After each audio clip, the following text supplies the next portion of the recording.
27ویں آئینی ترمیم کے قانونی اسپیکٹس پر بات کریں گے. ہمارے ساتھ موجود ہیں ماہر قانون حافظ احسان کھوکھر. سر بہت شکریہ پروگرام میں اپنا قیمتی وقت دینے کے لیے. 27ویں آئینی ترمیم کا ایک بڑا ہوا تھا, مطلب ہم سوالات کرتے تھے وزراء سے, وہ کہتے تھے کہ ابھی نہیں آ رہی, اور اسی طرح مطلب اچانک سے آ گئی. ایک ٹویٹ کے ذریعے ہمیں پتہ لگا, آج ڈرافٹ بھی سامنے آ گیا ہے.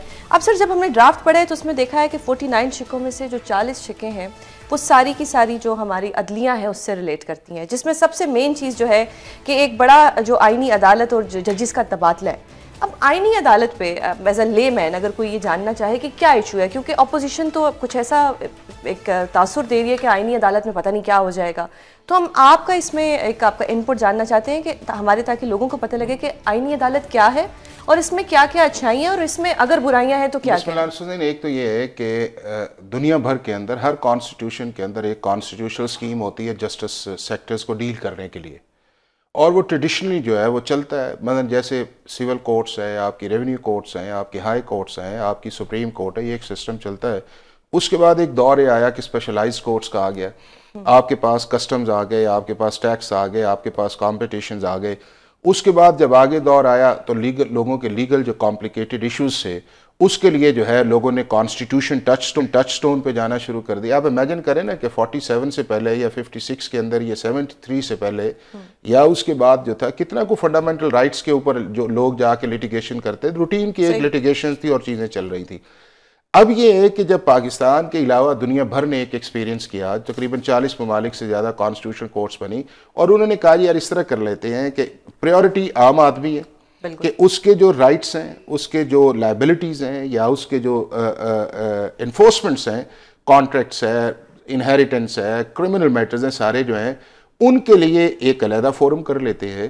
اور جو گورنمنٹ میٹرز ہیں جس کے اندر آپ کا انٹرپریٹیشن آف لا ہے, ایڈوائزری جورسڈکشن ہے, یا پروونس کا یا فیڈرل گورنمنٹ کا کوئی ایشوز ہے, یا آپ کے انفورسمنٹ آف فنڈامنٹل رائٹس جو ہیں, ان کو ایک اسپیشل فورم کے اندر لے جاتے ہیں. اور وہ انہوں نے سب سے پہلے جو تھا دنیا کے اندر ایک ٹاپ لیول پہ آیا کہ نیچے ایک ہیرارکی چلے, اور ٹاپ لیول کے اندر جو آپ کی بلاکڈ ہو جاتی ہے ایئرز اینڈ ایئرز جو ہے اس کو انہوں نے سائیڈ لائن کرنا شروع کر دیا, یعنی کہ ایک طرح سے آرگنائزڈ کر دیا. اب سر یہ آرگنائز تو ہو گیا. اب یہ ہے کہ سوزین ہوا آگے سے یہ ہے کہ اگر آپ پچھلے 12, 14, 15 سال کے اندر ان ساری پولیٹیکل پارٹیز کی سٹیٹمنٹ دیکھ لیں تو سارے اس چیز پہ اتفاق تھا.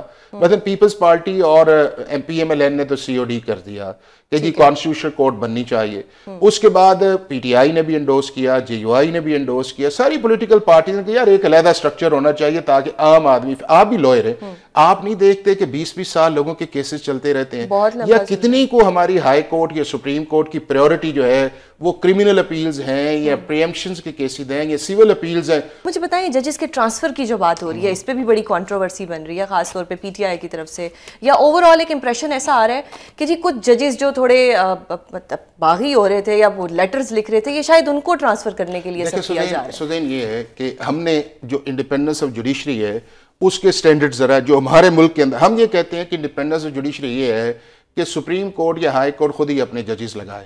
اگر کوئی اور کام یہ کرتا ہے تو ہم یہ سمجھتے ہیں کہ عدلیہ کی آزادی متاثر ہے. اگر یہی پرنسپل ہے تو آپ ماشاءاللہ زبردست لا کی اسٹوڈنٹس ہیں. دنیا کے کتنے ممالک کے اندر جوڈیشری صرف خود ہی اپوائنٹمنٹس کرتی ہے, کہیں ایگزیکٹو کرتی ہے, کہیں مل کے کرتے ہیں, کہیں پارلیمنٹ کرتی ہے. اچھا ایک آ گیا. دوسرا ہمارا یہ ہے کہ جی جو ججز کی اکاؤنٹیبلٹی جو ہے وہ بھی صرف جوڈیشری کرے. دنیا کے کتنے ملک ہیں جس کے اندر اکاؤنٹیبلٹی جو ہے, انڈیا کے اندر اکاؤنٹیبلٹی پارلیمنٹ کرتی ہے, ان کی اپوائنٹمنٹ چیف جسٹس اور ایگزیکٹو کرتا ہے. امریکہ کے اندر اور ہے. تیسرا ٹرانسفر آف ججز کی بات ہے. دنیا کے میں ایک پروگرام میں تھا, میں نے کہا جی کوئی ایک ایگزامپل آپ بتائیں کہ دنیا کے کسی لا کے اندر کانسٹیٹیوشن میں اس جج کو جب آپ نے ٹرانسفر کرنا ہے تو اس کی کانسنٹ ریکوائرڈ ہے کہ اس کی کانسنٹ کے بغیر آپ ٹرانسفر نہیں کرتے. انڈیا کے اندر درجنوں کے حساب سے آئے ہیں. کون کرتا ہے؟ Chief justice. اب انہوں نے ایک کمیٹی بڑی کر دی ہے کہ وہ کرے, اور اس کے بعد یہ ہے کہ اگر وہ جج جو ہے اس سے اگریڈ ہے وہ ایک ریپرزنٹیشن کر سکتا ہے. تو ججز ہم ہو یہ گئے ہیں کہ پرابلم آتا ہے کہ ہم یا تو پرسن اسپیسیفک ہو جاتے ہیں یا ہماری ٹائمنگ غلط ہو جاتی ہے, اور نمبر 3 یہ ہے کہ ہم نیریٹو جب بلڈ کرنے لگتے ہیں تو اس سے ہم کانسٹیٹیوشنل اسکیم سے نکل جاتے ہیں. اب پچھلے 50 سال کے اندر جو ہے 26ویں آئینی ترمیم سے پہلے آپ مجھے بتائیں کہ ایک جج سے دوسری جج, سوائے بلوچستان ہائی کورٹ کے اندر جو ججز, جب سندھ ہائی کورٹ سے بلوچستان بنا تو ججز کے کتنے ججز ٹرانسفر ہوئے ہیں جی؟ آپ کے سامنے نہیں ہے. یہ تو آپ کا پوائنٹ آ گیا. اب مجھے ایک اور چیز اسی میں سمجھ نہیں آ رہی کہ a judge of high court who does not accept the transfer under this article shall be deemed to have retired from his office. مطلب اگر وہ نہیں کرا تو اسے ہم کہیں گے گھر جاؤ. نہیں دیکھیں نا, یہ ہے کہ دنیا کے دوسرے ممالک کے اندر یہ ہے کہ آپ ریفیوز کر نہیں سکتے, لیکن ہمارے ملک کے اندر ایک ریفیوزل کا کانسیپٹ ہے نا کہ جی میں آپ کو ایک ایگزامپل دیتا ہوں. پاکستان کا جوڈیشل کمیشن جو 26ویں آئینی ترمیم سے پہلے تھا, اس نے سندھ کے چیف جسٹس کو جو ہے وہ ایڈ ہاک جج کے طور پہ جو ہے سپریم کورٹ کے اندر ایلیویٹ کر دیا.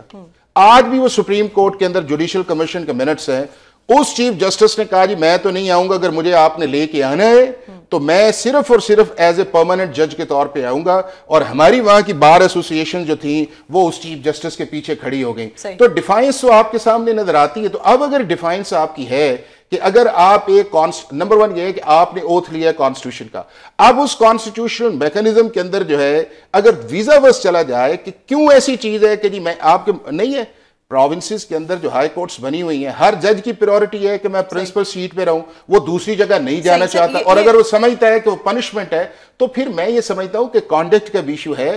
اگر ججز ایک جگہ سے دوسری جگہ چلے جاتے ہیں یا اس جگہ جا کے کام کرتے ہیں تو کام تو انہوں نے انصاف کا ہی کرنا ہے نا. یہ کیا اس چیز کے اندر کیونکہ میرے ذہن میں سب بہت سوالات ہیں اور وقت کی قلت ہے. مجھے ایک اور چیز بتائیے گا کہ یہ فائنل ڈرافٹ ہے یا اس کے بعد کوئی ڈرافٹ آ سکتا ہے؟ سوزین یہ ہے کہ جتنی بھی آپ کے ملک میں میجر امینڈمنٹس آئی ہیں, 8ویں آئی ہے, 17ویں آئی ہے, 18ویں آئی ہے, 19ویں آئی ہے, 25ویں آئی ہے, 26ویں آئی ہے, وہ ڈائریکٹ پارلیمنٹ کے اندر لیٹ ڈاؤن ہوئی ہے. اور وہاں کے اوپر جو ہے یکدم ووٹنگ سٹارٹ ہوتی ہے, بزنس کو سسپینڈ کیا جاتا ہے اور پھر ہم بحث شروع کر دیتے ہیں جو آج نہیں آ رہی کہ جی ان کو کیوں نہیں اسٹینڈنگ کمیٹیز کے اندر بھیجا گیا. یہ پہلی امینڈمنٹ آپ کے سامنے آ رہی ہے 27 جس کے اندر دونوں ہاؤسز نے ریزولوشن کر کے اس کو اکٹھا کیا ہے. 3 جگہ میجر امینڈمنٹس آئیں گی.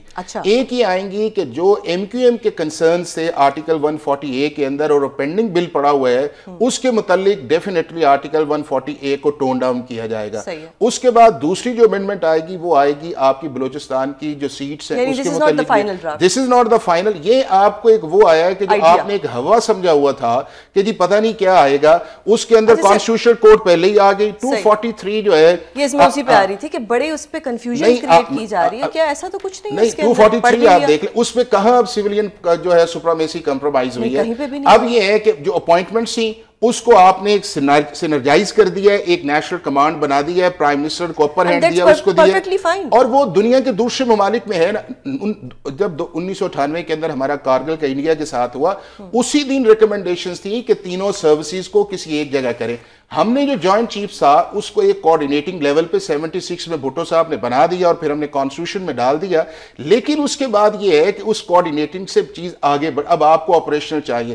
اب ساری جو فورسز اگر آپ نے انڈیا کے خلاف لڑا ہے یا امریکہ بھی جہاں جہاں ہے, امریکہ کا اپنا ایک کوارڈینیٹنگ میکنزم جو چیف ہے, برطانیہ کا CDS اپنا ہے, انڈیا کا اپنا ہے, چائنا کا اپنا ہے, ٹرکی والوں نے بنایا ہے کہ تینوں کو سینرجائز کریں, ان کی ریکروٹمنٹ, ان کی ٹریننگ, ان کا آپریشن, انٹیلیجنس اکٹھا کر کے.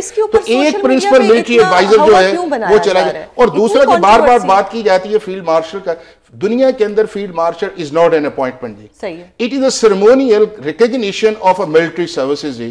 اور جب آپ کسی کو ایک دفعہ دے دیتے ہیں, جیسے برطانیہ کے اندر جو ہے وہ جتنے بھی انہوں نے بنائے فیلڈ مارشلز جو وہ ٹل ڈیتھ بنتے ہیں, کسی کو ایک کو آپ نے واپس نہیں لیا. اس کے بعد یہ ہے کہ ہاؤس آف لارڈز کے اندر جو لارڈ بنتے ہیں اس کے کبھی واپس درست ہے نا کہ یہ ایک بیانیہ بنایا جاتا ہے, عوام کو پتہ نہیں ہوتا کہ اس میں ہے کیا, اور ایک من گھڑت کہانی بنائی جاتی ہے, پھر سوشل میڈیا پہ سب ری ٹویٹ کرتے ہیں, فارورڈ کرتے ہیں, اور پتہ نہیں ہوتا کہ پیچھے ریزن کیا ہے. جو میری اور آپ کی ڈسکشن ہوتا ہے. دوسرا یہ ہے کہ جب آپ زیادہ گیسٹ بلا لیتے ہیں تو اس کے اندر پولیٹیکل اینگل جو ہے وہ زیادہ نکل جاتا ہے. جب وہ پولیٹیکل اینگل کانسٹیٹیوشنل میٹرز کے اندر نکلتا ہے تو اصل چیز چھپ جاتی ہے, پھر لائکنگ ڈس لائکنگ اور بلیم گیمز کے اندر چلا جاتا ہے. بس وہ کیونکہ اب مجھے بریک کی طرف جانا ہے, مجھے ایک یس اور نو میں کہ کیا 28ویں ترمیم آئے گی؟ میرا خیال یہ ہے کہ اگر ہم نے کانسٹیٹیوشنل کورٹس ہائی کورٹس کے اندر نہ بنائی جس طرح سپریم کورٹ کے اندر ہے, تو الٹیمیٹلی ہمیں وہاں پہ جانا پڑے گا. چونکہ وہاں پہ پھر بات آئے گی کہ جوڈیشل کمیشن جو ہے سندھ ہائی کورٹ کے مخصوص جج لگا رہا ہے, پنجاب نے ابھی تک ریزولوشن پاس نہیں کی, سندھ اور بلوچستان نے نہیں کی, KPK نے نہیں کی, تو ویکیوم کے اندر وہ چیز رہے گی. ابھی بھی اس پہ بھی جانا چاہیے, اور ڈسٹرکٹ جوڈیشری جو ہے اس کو بھی پارٹ آف دا کانسٹیٹیوشن کر کے میجر ریفارم سرجری کے اندر جانا چاہیے, تاکہ جینوئنلی پاکستان کے عام آدمی کو اس کا ریلیف پہنچے.